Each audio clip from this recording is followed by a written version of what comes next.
Now we move to a very special segment. It is our absolute honor to invite our guest of honor, who happens to be a distinguished leader, an executive coach, and a transformation expert, to gather this August gathering. Our guest of honor, Dr. Pramod Sadarjoshi. Morning to everybody, and it's an extremely big honor to be in presence of such stalwarts here.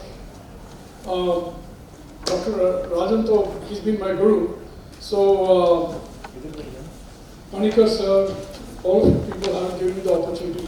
It's fantastic.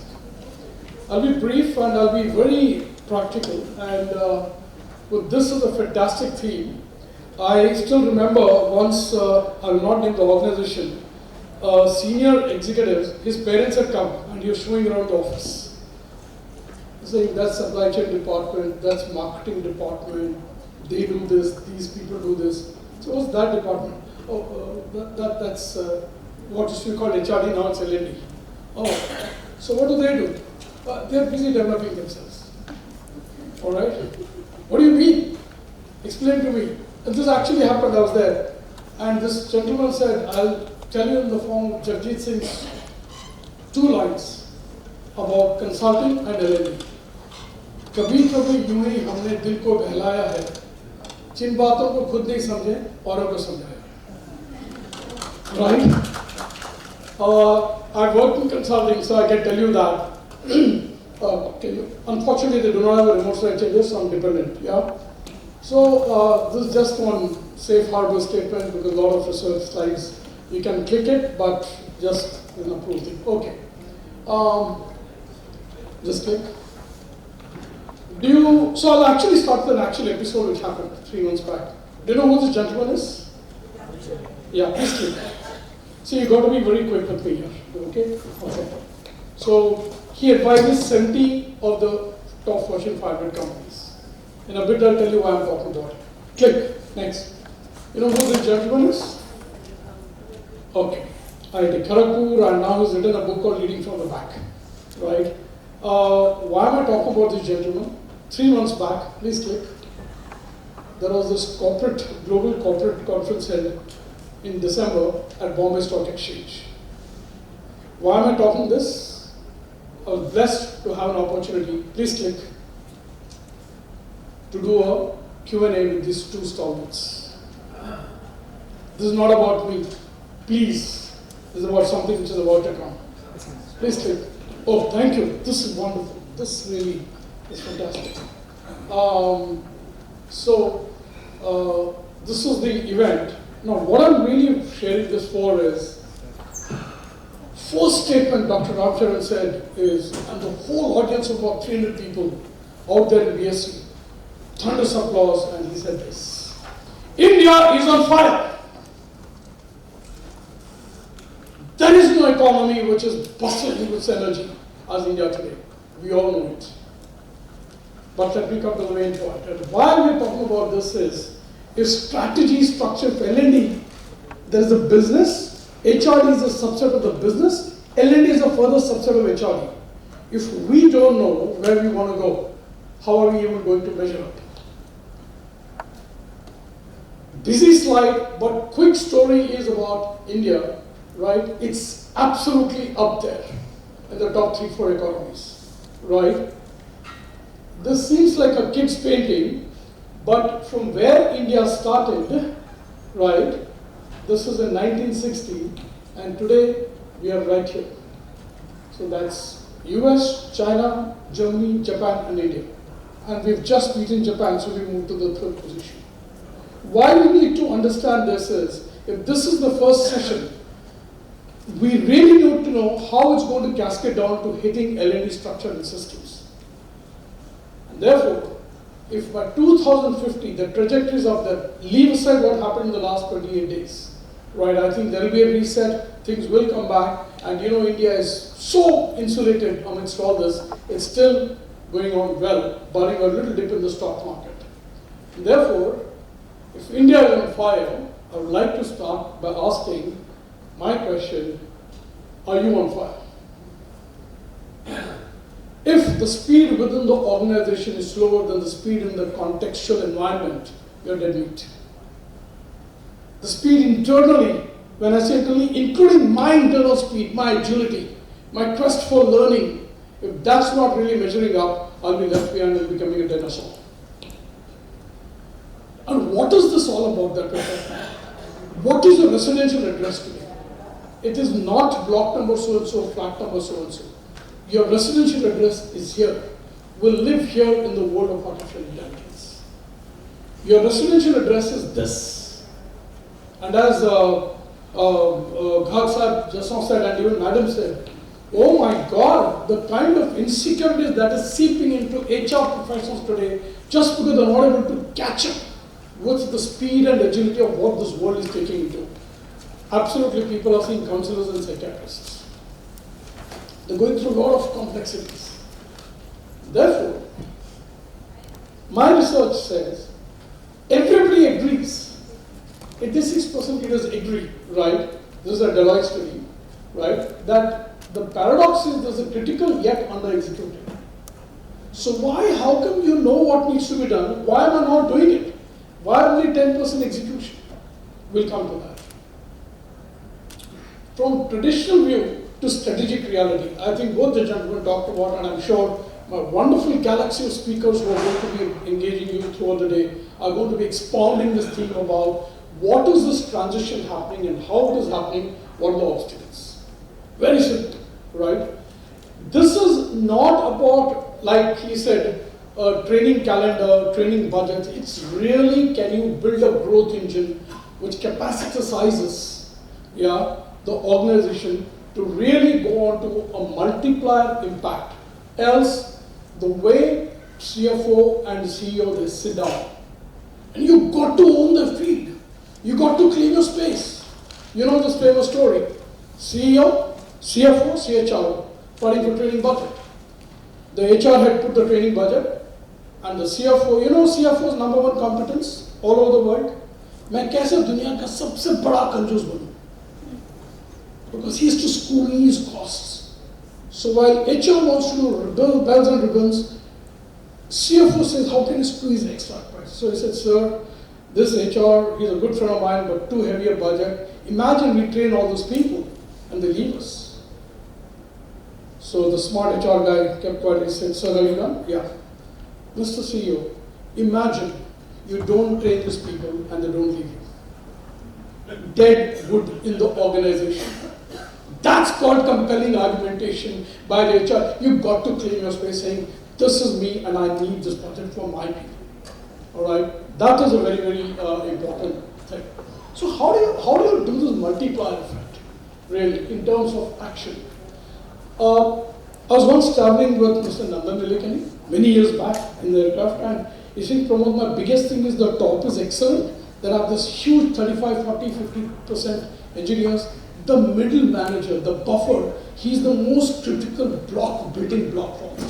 And if they're not scaling up, and in today, no names here, but I'm told one company which recently laid off a lot of people, 50% of them were on one factor, two factors. One, inability to cope with the latest AI lingo, and guess what, the second one, you don't know how to work with Gen Z.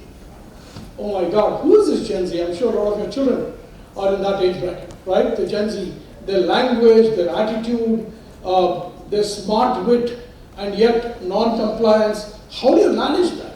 And you can't wish it away, saying that my way or highway. They'll actually take their own highway and walk out. And therefore you have huge attrition. Go to Glassdoor, go to Reddit, go to Substack, see what people are writing about organizations. So where is the slip between the cup and the lip? That's where I think you and I can play a phenomenal game. And I'm very passionate about this, and therefore I love to get associated with ISTD and L&D professionals. Accelerating problem solving. If you take up any startup, they've only done one thing. Swiggy, Zomato, Emcure, Sugar Pharmaceutical, the Shark Tanks. What is the problem you're solving? Ladies and gentlemen, if I'm in an organization, I'm reporting to anybody, if I'm not solving a problem, I'm a clerk, notwithstanding my fancy VP and CFO designations. You've got to be really a very fast resolution and superior delivery, and of course, very high optimization of onboarding. So, as Madhuri ma'am rightly pointed out, you did a wonderful, actually you covered the whole keynote actually. I mean, if you see the Venn diagram between skills, strategy and systems, that is the what. Maybe it's repetition of what she said, but that shows how wonderfully we resonate, right? What, the why, and the how. My belief is people have got the tools, the gap is because I don't know my why. So, as Simon Sinek has done an article, and I've also written one LinkedIn piece, what's your why? Unless you don't know what's your why, all sophisticated tools in the iPhone 17 Pro Max and the best ERP systems will fall behind. Therefore, 5 steps, 5 critical components, right? 1, strategic alignment. You know, this Marshall Goldsmith, there's one book called What Got You Here Won't Get You There. Please read it. If I don't know where I am, and if I don't know where I'm going, I'm in a wonderful activity trap. Travel 1.5 hours in the morning, work for 10, 12 hours, but no results. Most ethical fallouts have happened because of very poor governance. Therefore, how can L&D department, people passionate about it, they push clear ownership and decision making?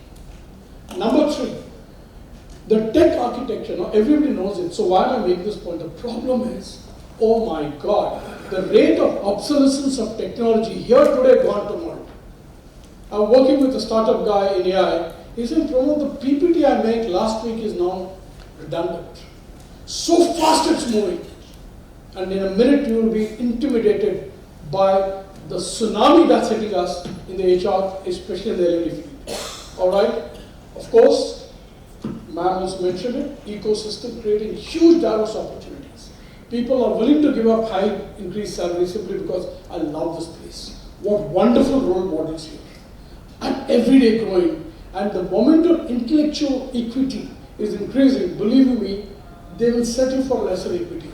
Rather than go, look at a lot of people who join startups in the greed for equity, right? And then the company is closed down. 7 out of 10 startups closed down anyway. So be very careful. And lastly, it's very important the metrics. You know, they say what gets measured gets done. If my attendance is through a biometric and I know my boss is going to catch me, I will be here at 8:55. No more the old system, oh, I know Pramod is here, he's not there, doesn't matter. The moment you bring in system, I think things fall in place. And therefore, what is this flow of work in the learning environment, right? So what's your trigger moment? Sometimes it's an appraisal meeting. Sometimes it's a very bad nudge in a meeting with 10 people. You get the message from your boss. Sometimes your junior can pick out big blowholes in your Excel spreadsheet or your strategy. So that trigger moment, how do I do this? 2, there is no time, baad mein seekh lenge, I will do it here and now. Go out there quickly tonight, get certified, get onto platforms and quickly get up the learning curve and apply it immediately next day. Sorry boss, I missed up on the calculus, here I am. And calculus, trigonometry, these are old. Watch what's happening in the next few slides. Where my pressure is and where your pressure is to scale up and to measure up. Reflect and improve and grow over time. Very, very critical. Because the moment I stagnate, I'm dead meat. So, what is this continuous learning process? And I want to, this rather texty slide, I would like to, this from an HBR framework, right? I will not read the whole thing, but I would like to qualify this with this. Systems for scalable growth. Because we talked of strategy, structure and systems. Challenge is fragmented training. A lot of times, I'm sure all of you are trainers that I'm called, they do a once-a-year program and then they don't call me. I said, it's not about me, call somebody else, but keep it sustained reinforcement. Else it will sag. Even the best motivation program will sag, right? Strategic alignment we talked about and benefits realized. Now why? What I'm really referring to is this slide. Just see the tools in every bit of HR function. Trust me, I have no shame in admitting my vulnerability. When I pictured this to myself, I scored 2 out of 10. No shame in admitting. Oh my God, look at these tools, half of them I haven't even heard. Take talent sourcing. How many of you worked on those platforms? So if you're a recruiter, if you don't know those tools, your deadbeat, your boss will get somebody else. Employee screening, interview agent, bots. I recently was counseling not student, but a mid-level executive. He said, sir, I said, what's your problem? Sir, I've had 13 screening processes. Okay, so no human intervention. No man or woman spoke to me. It was completely system interface and getting myself tested on a variety of things. HR operations, hiring platforms, meeting scheduling, onboarding, communication, people analytics, and productivity. A lot of you, if you do not master this bit, right, here, when you get into the boardroom to fight for a revenue budget, oh my God, do you want to talk to this bean counter called CFO who loves numbers like this? And you got to penetrate his cerebral, saying, I need to make a compelling case for my budgets to be approved. Like you need to say, you don't train and they don't leave, you're going to be stinking into a mediocre organization. Very powerful, and this is just the roadmap for 26. I've slowly started learning. I spend every day 2 hours, irrespective of my other assignments, I'm back into the classroom actually, because I've become totally relevant. Your MBA and PhD is zilch. Today it's a skill-driven economy. Academic certifications, there was a shelf life, it's gone. So today the Googles and the Metas and the Musks, they hire these young Xavierites, or HR college people, young kiddos, high energy, who are very adept at quickly learning scale. How fast you sort of move on the learning curve. Skill, the word is skill. And by the way, first time when I used ChatGPT for presentation, I was disappointed. You know why? It did not have my soul in it. It had a lot of wonderful graphics. I said, ये प्रमोद की आत्मा किधर है इसमें? मेरी कहानी नहीं बनी थी उसकी. So I'm not a big fan of blindly copying. My story has to be there. So on this, I'll narrate one very wonderful thing, narrated by Sadarjoshi, the famous lyricist. So he was asked, how are you facing in the amidst all this? He said, when my father's funeral is happening, his body is burning, चंदन का जो आग लग रहा है, उस वक्त जो धुआं निकलता है, उससे मेरे अंदर की जो पोएट्री आती है, that no AI and ChatGPT cannot do. So you still have, and I agree with you, you don't have to be intimidated, but you need to claim your space. These are just tools, all right? Therefore, so just last 2 slides. Future is bionics. Like Professor Joshi said, yes, a lot of machines and learning frameworks, but the human element. Unless you do not, so I don't blindly know it, I sit and do my slides again because it has to have my emotion, my DNA to it. So what do you need to do there? My concluding last 2 slides. What are the skills needed? So I put them into a 5x6 matrix, all right? It's a busy slide, what you will see in the next one. But you can adopt this framework to see what is your disha, what's your trajectory, what's your vector, right? To see why it matters, what it means, can I try it today, can I make it a daily habit, to try and use it and create it as a book. And those are the various components. So it's a little busy, let me warn you, this is what it is. I'm not going to go through it all.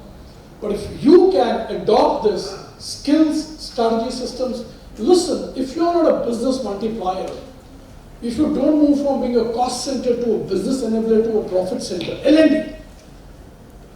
And I still remember my early days of training within the organization, no names here, I actually created a product and did internal transfer pricing. I made myself, my staff salary was absolutely made up by the training I offered to other departments, from interviewing skills to high-end leadership programs.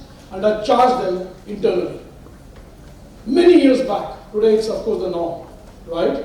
Even recruiting, you charge the SBU that you're hiring for, because these are my manner, this is my cost. Unless you have that commercial business mindset, you ain't going anywhere simply because people want bang for the buck, right? And therefore, to conclude, how do you invest in your growth multiplier? Right? It's faster growth, innovation, and this cost, when you sit with the CFO, he tries to beat you down, tell him about talent retention. How much time and emotion goes into grooming and developing a talent, only for you to see him walking out of the door for what, 10, 5, 10, 20%? Sometimes it's not even the box. It's a toxic culture. And toxicity, mental health are such big things today being discussed. Simply because somewhere L&D is saying, I do the form filling, I do the appraisal, I do this. Go and talk to the business guy into his eyes and tell him ROI bang to the buck. He will respect you. As I said, if you're not having a seat at the table, you're on the menu card. Get the message. All right? Therefore, I believe systems succeed, people fail. Look at global companies. When JP Morgan or Citibank or GE, right, or Microsoft or Pepsi, how 5 people, Indra Nooyi sitting in New York is managing when she was a CFO? Systems. No issues of trust, no faith, no I like you, like nothing. Systems succeed, people fail. Therefore, the last example I want to give is between Netflix and Blockbuster. If you've been to the US about 15 years back, every county and every town had a Blockbuster because they used to rental videos and CDs and all that. Like Kodak Reel overnight went out of business. Nokia overnight was enveloped in the tsunami of technology. It's Netflix today. And Netflix does not own a single theater anywhere in the world. And look at the subscription model and how they bring you the best. Simply because that's a multiplier, because the biggest risk isn't a competitor with more capital, it's a competitor whose employees learn at the speed of yours. Right? So be very careful, and L&D has a huge job here to do it. So that's my story. I just wanted to share this. Those are my coordinates. I've exceeded a little, but I was very passionate about telling and building this wonderful platform for the rest of the day to say, pick each of these modules and go and deliver. Right? Any questions? If there's a time for a question, otherwise, Garg sir, thank you so much for the platform and for the opportunity. It's always a pleasure. I was here 2 years back, and it was wonderful because this thought leadership think tank that ISTD can provide world over, India over, can really be a potent force. And you and I are going to make it. No outside body is going to come and suddenly say, I'm right here, right? So, with your permission, I will conclude with one Bulesha's quote. Bulesha is a very famous, "Pad pad kitaba ilm da, tu naam rakh liya qazi. Khat vich talwara phad ke, tu naam rakh liya ghazi. Makkah Madina ghum aaya, tu naam rakh liya haji. O bandaya, tu ki hasil kitta, je Rab nu na rakhya razi." Rab, in organizational context, is your employee, your boss, and the context. If you do not keep them happy, your family happy, what use of your Mercedes and your factory? So I think out there, the message is people are hungry for being motivated, enabled for learning, and providing that amazing insight which you guys can bring. And L&D then moves from a lazy back office concept to a solid business multiplier and network. Thank you so much for the opportunity. Is there any questions we can take? Otherwise, okay. Yes, sir. Now we have Mr. Radharaman Panikal on the stage, and we will request him to felicitate our guest of honor, Dr. Pramod Sadarjoshi.